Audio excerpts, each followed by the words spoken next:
મારું નામ ASI DP contractor છે. હું નારોલ પોલીસ સ્ટેશન સિટીમાં કામગીરી કરું છું. અમારા ત્યાં એક ભાઈનો ફોન આવ્યો હતો કે આપણા ત્યાં સાવાડી વિસ્તારમાં એક દાદી છે એ ઘણા ટાઈમથી બેડ રેસ્ટ છે, એમ કે એમનું કોઈ આગળ પાછળ છે નહીં અને એ સુતેલા જ છે અને કેમની અત્યારે તબિયત બહુ ખરાબ છે એમ. તો અમે પછી જોવા ગયા કે ચલો સિનિયર સિટીઝનનું કામ છે તો આપણે જોઈએ કે માજીની તબિયત કેવી છે અને એમને શું હેલ્પ કરી શકીએ અમે. તો પછી અમે ગયા ત્યાં અને જઈને અમે જોયું તો દાદીની હાલત બહુ ખરાબ હતી, કેમ કે જે તે ટાઈમ પર એ પડી ગયા હતા અને એમના મણકા ખસી ગયા હતા અને એ ઊભા થઈ શકે એવી કન્ડિશન હતી નહીં એમની. પછી દાદીની જોડે વાતચીત કરી, કોન્ટેક્ટ કર્યો ડૉક્ટરનો.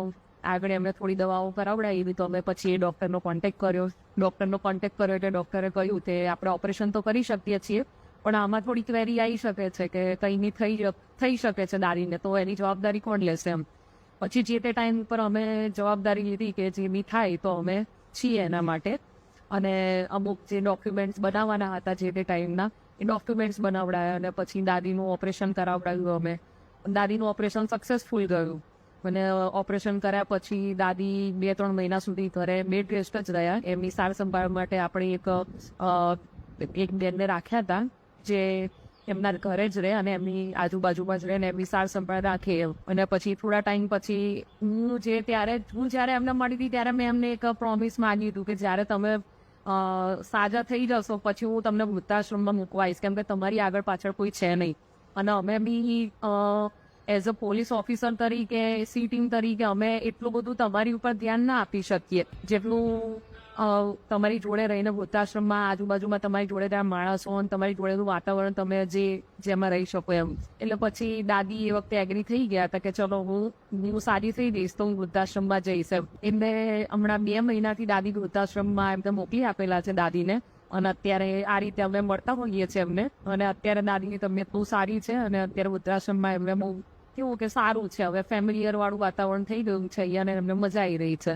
અમને કેટલા ઓપરેશન છે અને કેટલા કલાક ઓપરેશન ચાલ્યું હતું? એમના ટોટલ 9 ઓપરેશન થયા છે, 3 મણકાના, 3 દાદીના અને બીજા 3 અલગ. એ રીતે એમના ટોટલ 9 ઓપરેશન થયા છે. ને ઓપરેશનમાં કેવું છે, એમનું ઓપરેશન 6 કલાક ચાલ્યું હતું. એ ઓપરેશન કર્યા પછી બી કેવું થયું છે કે એમને 3 વાર ફરીથી ટાંકા લેવડાવવા પડ્યા છે, કેમ કે જે ટાંકા એ જે પાછળ બેક સાઈડ પર લીધેલા છે ને એટલે એમનું હેવી બોડી છે તો એ જ્યારે બી સૂઈ જાય ને તો એ ટાંકા ખુલી જતા હશે. તો એના લીધે કેવું થયું છે કે એમને ઘણી વાર ઓપરેશન કર્યા પછી બી એમને હોસ્પિટલાઇઝ કરેલા છે એમ. પણ અત્યારે એકંદરે કેવું કે પહેલા જે બેડ રેસ્ટ હતા ને એના કરતાં અત્યારે કન્ડિશન બહુ સારી છે. એ એટલીસ્ટ બેસી શકે છે એમ. કોઈના ઉપર એ કહેવાય ને ડિપેન્ડન્ટ નથી કે ભાઈ તમે મને ઊભા કરો તો હું ઊભી થઉં, એવું નથી. અત્યારે એમની જાતે ઊભા થઈ શકે છે એમ.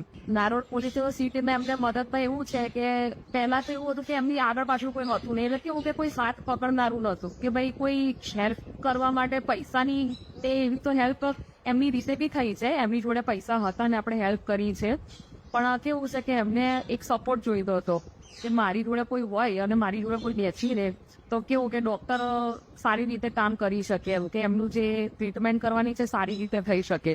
એટલે ટ્રીટમેન્ટ કરાવવા માટે આપણે હેલ્પફુલ થયા છે એમને, કે એમને ઊભા કરવા માટે હેલ્પ થયા છીએ આપણે.